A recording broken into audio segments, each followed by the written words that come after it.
So I live in Michigan in zone 5, and according to the charts that means I should have an R value in the attic of R49. I've gone up there and measured several times, and I believe I have between 9 and 12 inches of insulation. That means I only have an R value of R30 or R33.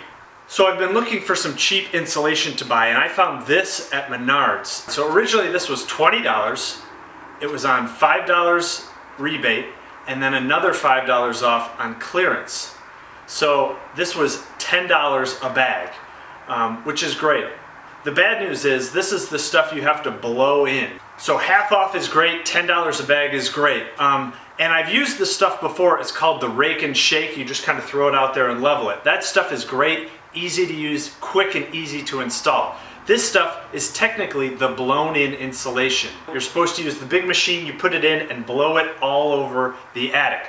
I'm not going to do that. I'm just going to spread it by hand, and I'm just going to use a rake to try to fluff it up and get that extra 3 to 5 inches of insulation in the attic where I need it.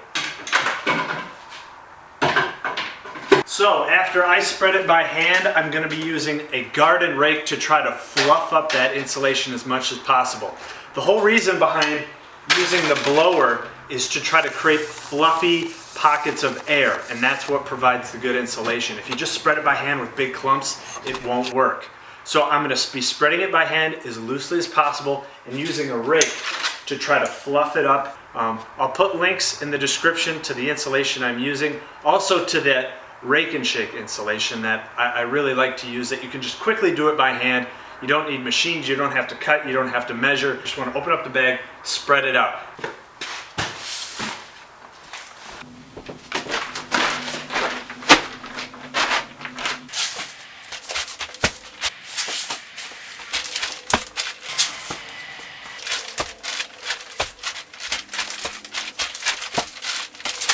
Okay, it is at this point I realized in some ways this is a lot more work than blowing it in. Right now, if I was using the blower, I wouldn't have to carry this upstairs and I wouldn't have to carry it into the attic.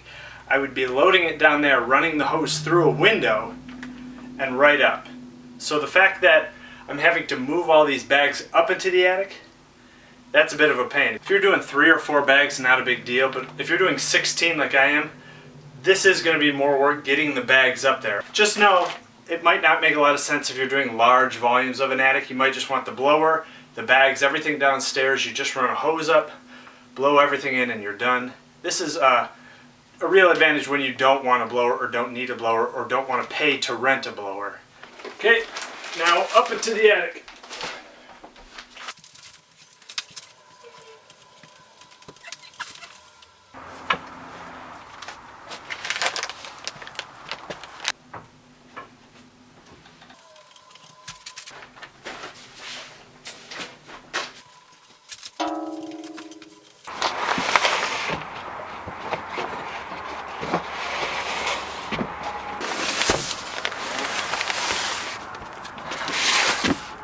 Okay, here we are up in a small corner of the attic, and you can see here's the existing insulation, and it goes down to the paper at the bottom. And I said all you're going to need is a rake and a utility knife. Really, you're going to need a mask and maybe some lights if you don't have lights up here too. So I have a headlight and I have some other lights to see what I'm doing. But other than that, it couldn't be simpler. Just cut it open, fluff everything out, and spread it out. So let's get started. So taking the utility knife, I'm going to cut right down the middle.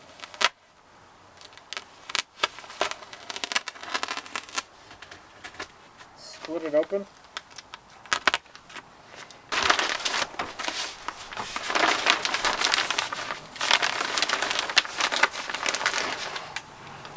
Here's what the material looks like.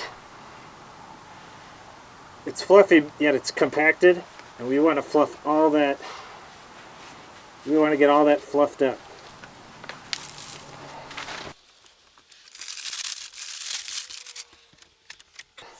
And then take the rake and really just get it all fluffed out.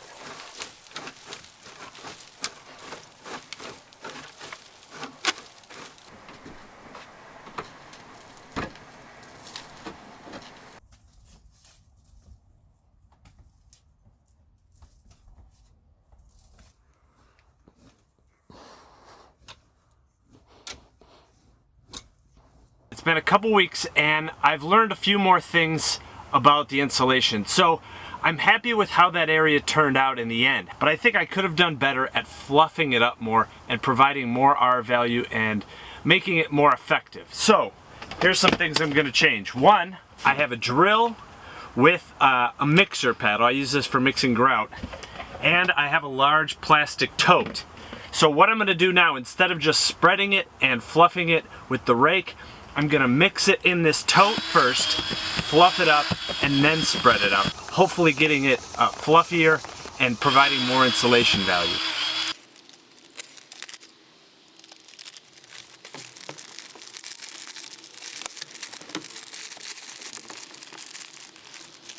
So that's about a third of the bag, and I'll start fluffing that up.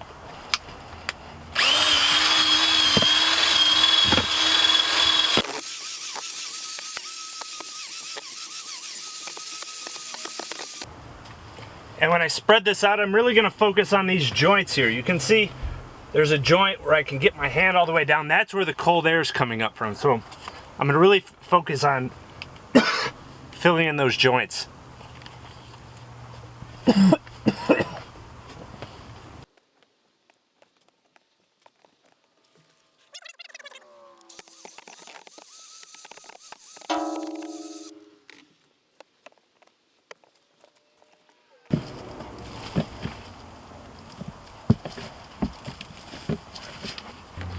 And again, if you can see right here, here's the joint, and I could stick my hand down the edge of this insulation down this board. So if I can fill that in, that's an air gap that I'm blocking with this insulation all around these posts.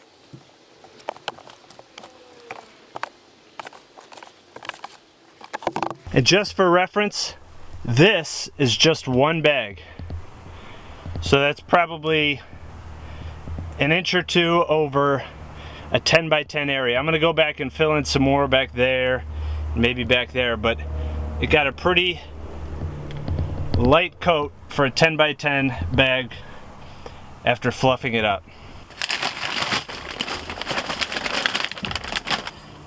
So I think this is a better amount. Just kind of fill up half of the bucket and then fluff it all the way up. Otherwise you're not able to compact this stuff here at the bottom.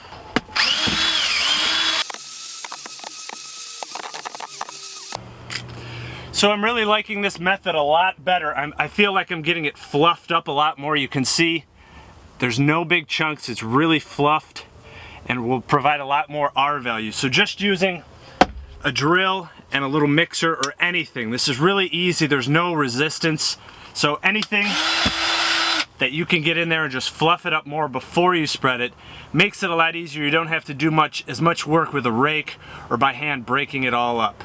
So back to the rest of the video.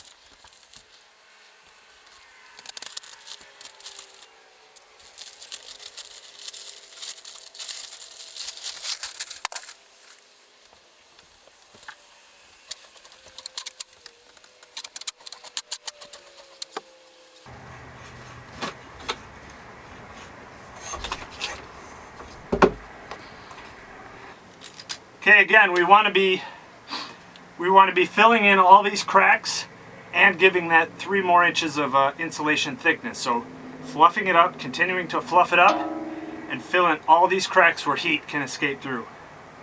Just keep going, breaking more bags, keeping everything nice and even and fluffed up. You really need that air. Remember, you don't want to compact it down.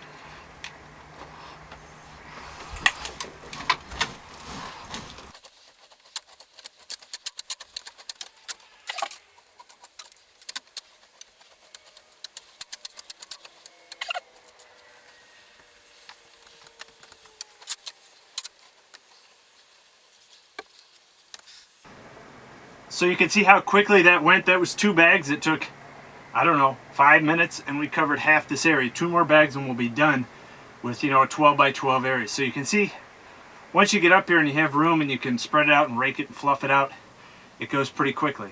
So that's all it takes. It took about 10 minutes. I did 4 bags, covered an area about 15 by 12. It really wasn't a lot of work. You just want to keep working it, fluffing that insulation up, filling in all the cracks between the joists and the insulation, making sure no heat can escape. Another thing I forgot to mention, there is a DTE energy rebate you can get too. I saw something like save $129 or they'll give it back to you in rebates. So I have to read more about that, what you have to submit, but you can get an additional rebate on your energy. So you're saving money on heating, you're going to get a rebate on the DTE energy or consumer's energy. You're going to get, if you buy the insulation cheap, I got it for half off with mail-in rebates and clearances. But you can see just a rake, utility knife, a mask, and some headlights. You can use the blower, and I recommend if you're going to do a big area, you're going to want the blower. It'll save you energy having to carry the bags upstairs, having to carry them through the attic door, and mess around with that. All you have to do is get there with the hose. But for a small area like this, it can totally be done with just a rake and just your hands and hand tools. So let me know what you think. Thanks.